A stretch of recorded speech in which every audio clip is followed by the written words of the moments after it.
Аз съм Андрей Новаков, кандидат за евродепутат от ГЕРБ. Андрей Новаков е заместник-председател на студентската организация на Европейската народна партия. Работи като младши експерт връзки с обществеността в община Благоевград.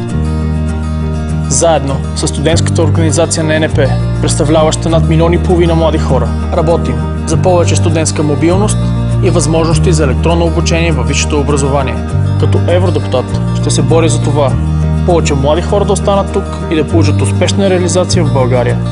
Искам младите да видят своя шанс и своето място в бъдещето на Европа. Гласувайте за ГЕРБ, защото светът не спира да се движи, а България стои на едно място и нищо добро не се случва. Теглянето на заеми и задлъжняването на държавата при сегашното правителство е безотговорност към следващите поколения. Младите трябва да повярват в себе си, защото България няма време за губене. ГЕРБ, номер 18 в бюлетината. Купуването и продаването на гласове е престъпление.